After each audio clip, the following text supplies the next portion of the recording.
Goldblum, the actor who played Brundle in the remake of that film, also starred as this Weasley-looking character, Ian Malcolm, in Jurassic Park, who subscribed to the chaos theory.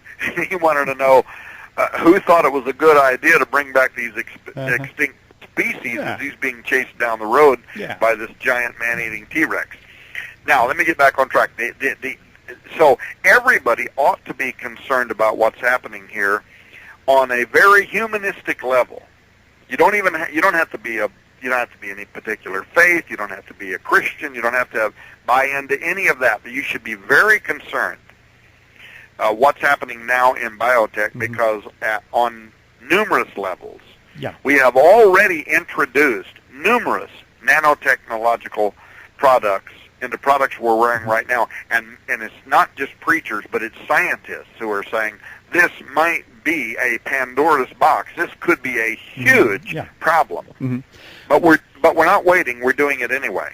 Yeah, well, Tom, they might be deliberately doing that through the mixing of DNA and humans, but you're also going to have some human freaks made out of, say, corporations like Monsanto, who's polluting the air and the water and the clouds and whatnot. I mean, so that, there's going to be some mutations anyway, whether it's direct or indirect. Seems like to me.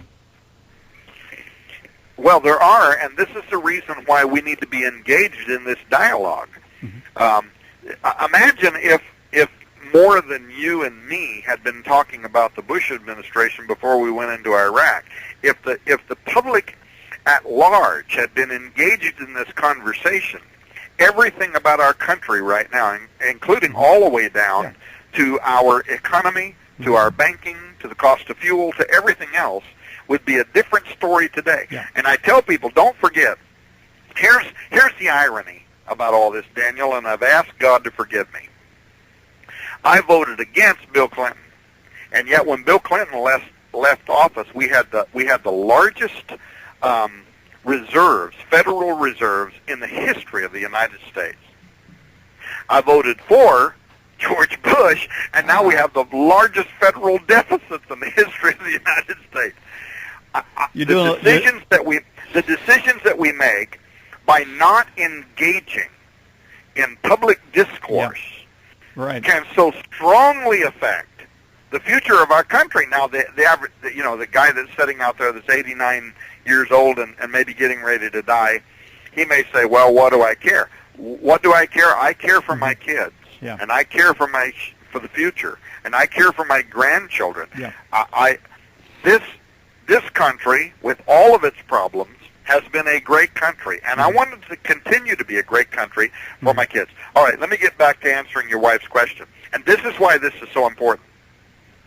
Because the answer to what the Watchers and the Nephilim were doing and why this was so important, this is actually what led to judgment in the Old Testament, in the flood. And it has absolutely everything to do with genetic modification of humans and animals. Now, I had asked myself, are we still on? Yes, we are. On time? Or? Yep, no, we're fine. Okay.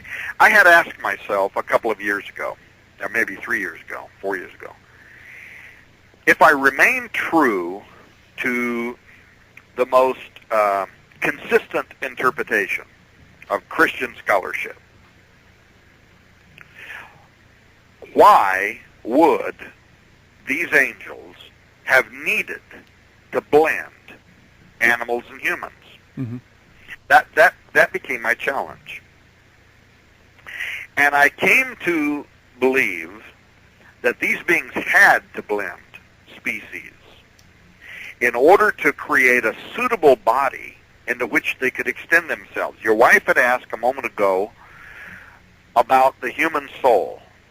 Would scientists today be involved in all this because maybe at some level, somewhere, they're actually trying to create a human soul? Whoa. Or maybe, was that the question? Yes.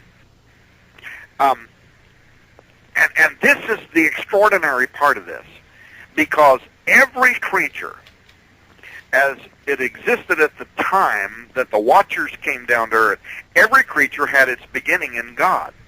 All life extended back to the Creator, who had spoken into existence by his own breath. The Hebrew word bara, he spoke, and he said the words, and he set into motion nuclear reaction that brought forth molecularized form. That's the sense of bara. He set it into motion, and then he gave every living thing that came together as he had ordered it to be. He gave it the power from that point forward to recreate after its own kind. In other words, he gave it the power to set in motion a soul after its own kind. That very phrase, after its own kind, is so important in theology because it verifies what kind of soul can enter into an intelligent being at the earliest spark of life. Every creature after its own kind.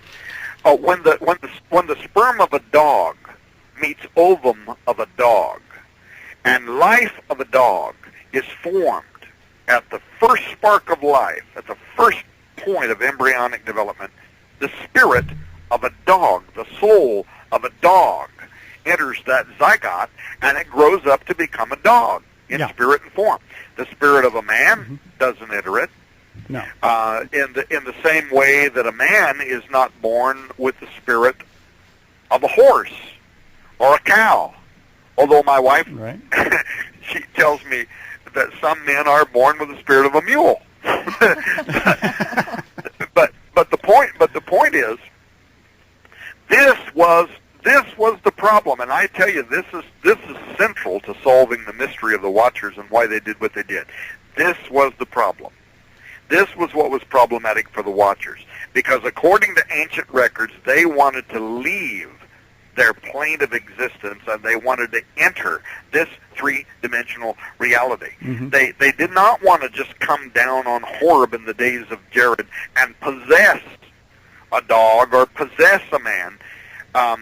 They wanted to leave their level of reality according to the Bible and other ancient texts. They wanted to come into a different plane of existence. They wanted essentially to incarnate their soul in a creation, and this was the problem.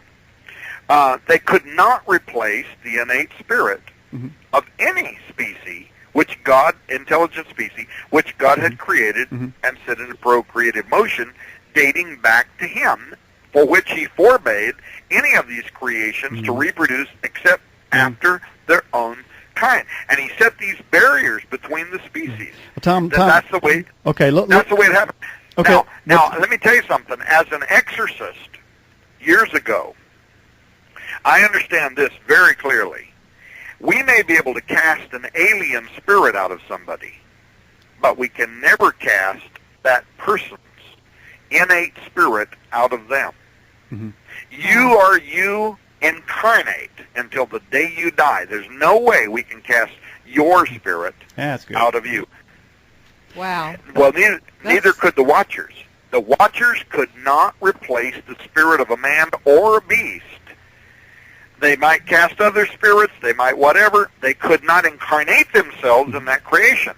So now these Watchers, who according to these ancient texts had participated with God in creation, however, they obviously knew something about the science of transgenics. They knew about the blending of DNA of one species with another. And they knew that that would be the key to solving their problem, to incarnate themselves and leave their plane of existence. To do that, well, they simply had to become Luciferian enough to, number one, break the law of God by breaching the species barrier. Number two, create a blended